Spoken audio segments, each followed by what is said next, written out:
కోట్లాది మన్మధులతో సాటిరాని సౌందర్యముతో విరాజించుకుంటుంది. రాముని యొక్క రూపం ఏంటంటే మన్మధుడు అంటే ఒక వ్యక్తిని చూసి తప్ప మన్మధుడులా ఉన్నాడు రానుకుంటా. కోటి మంది మన్మధుడి యొక్క రూపం ఒక్క దగ్గర చేస్తే ఎంత ఉంటుందో అంత సుందరమైన వాడ రామచంద్రమూర్తి. దయా పరిపూర్ణము, ముఖము మందహాసభాసురం, సీతాసమేతుడు కృష్ణాజనాంబరధారుడు, అజేయుడు, లక్ష్మణ సేవిత పాదకమలవుడు, నల్ల కలువ కాంతి గలవేడు, అనంత కళ్యాణ గుణకారుడు, ప్రశాంతుడు, నా పాలిట మద్భాగ్య ప్రదాతకు శ్రీరాముని అహర్నిశము నేను సేవింతునుగాక. రామ, ఈ స్వరూపం దేశకాలాదులు మొదలైన ఉపాధులేనియ చిద్ఘన ప్రకాశ స్వరూపముగా గుర్తించువారు ఆ విధముగానే గుర్తించలేము. కానీ ఈనాడు ఇప్పుడు ప్రత్యక్షముగా కానవచ్చడు దివ్య సుందర రూపమే నా హృదయమునందు సర్వదా ప్రకాశించునుగాక. సర్వదా ప్రత్యక్షోద్య మమ గోచరమేతదేవ రూపం విభాతు హృదయేన పరం వికాంక్షే. నీవు ఎన్నో రూపాలు ధరించినప్పటికీ ఇప్పుడు నాకు దర్శనమిచ్చావే, ఆ రూపము ఎల్లప్పుడూ ఎల్లవేళలా నా హృదయమందు ఎప్పుడు నన్ను దర్శనమిచ్చునుగాక అని సుదీక్షుడు ప్రార్థన చేసిన అప్పుడు ఆ రామచంద్రమూర్తి చిరునవ్వులు సంధించుచూ ఇలా అన్నాడు, ఓ మునివర్య, నీ చిత్తము నాకు ఉపాసన చేయి. నా రామనామాన్ని ఉపాసన ద్వారా చేయడం వల్ల నిర్మలమైనది నాకు తెలుసు. నీకు నేను తప్ప వేరుగా ఏది సాధనము లేదు. నా యందు నీవు అనన్య భక్తి గలవాడు కావుననే నేనే స్వయంగా నిన్ను చూడవచ్చు. రాముడు ఎవరికైతే భక్తి ఉంటుందో రాముడే స్వయంగా వస్తాడు. ప్రపంచమున ఎవ్వరూ నా మంత్రోపాసన చేయుదురో మంత్రోపాసకాలోకే మామేవ శరణం గతః. శ్రీరామ రామ రామ రామేతి రమే రామే మనోరమే సహస్రనామ తత్తుల్యం రామనామవరాననే.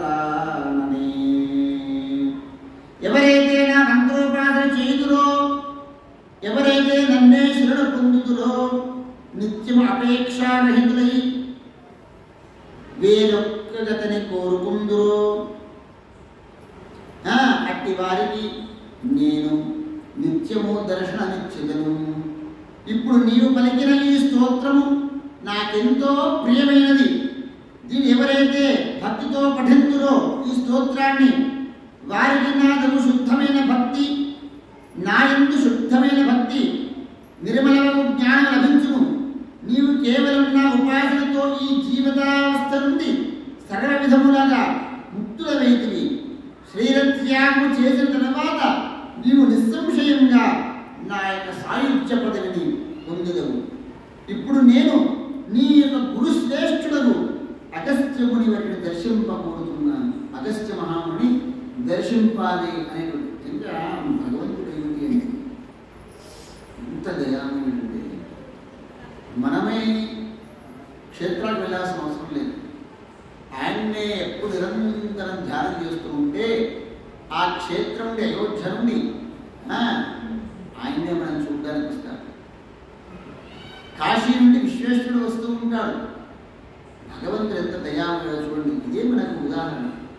నేను ఏ క్షేత్రాలు వెళ్ళాలని ఒక దగ్గర కూర్చున్నా చక్కగా తపస్సుగా చేస్తూ ఆయన హృదయంలో ధ్యానం చేస్తూ ఉన్నారు.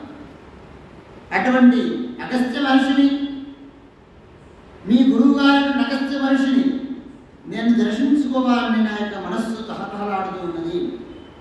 ఓ శ్రీకృష్ణ, నన్ను మీ గురువు గారు తీసుకెళ్ళు అని అడుగుతున్నాడు.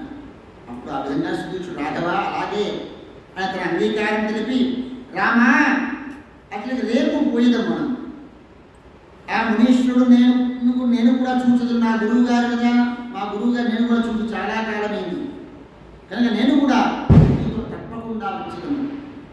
మరుసటి రోజు ప్రభాత సమయంలో రాముడు సీతాదేవి లక్ష్మణ సమేతుడై తెల్లవారుజామున లేచి స్నాన సంధ్యావందనాలను ఆచరించుకున్నటువంటి వాడై మునివైనటువంటి సుదీక్షులతో కూడి అగస్త్య మహాముని యొక్క ఆశ్రమానికి బయలుదేరినారట. అగస్త్యులతో సంభాషించుటకు ఉవ్విళ్ళు ఊరుచు బయలుదేరి అనతి కాలంలోనే అగస్త్యుని యొక్క తమ్ముడకు అగ్నిజిహ్వముని ఆశ్రమం వైపు కూడా వెళ్ళినారట. ఇది శ్రీ శ్రీమదధ్యాత్మ రామాయణే ఉమామహేశ్వర సంవాద అరణ్యకాండే ద్వితీయ సర్గः సమాప్తः. శ్రీ సీతారామచంద్ర స్వామి భగవానికి జై. అరణ్యకాండలో 2 సర్గలు పూర్తయింది. హరే రామ హరే రామ రామ రామ హరే హరే హరే కృష్ణ హరే కృష్ణ కృష్ణ కృష్ణ హరే హరే హరే రామ రామ రామ హరే హరే హరే కృష్ణ కృష్ణ కృష్ణ హరే హరే. సీతారామచంద్ర స్వామి భగవానికి జై. పవన సుత హనుమానికి జై. హర నమ పార్వతీ పదయే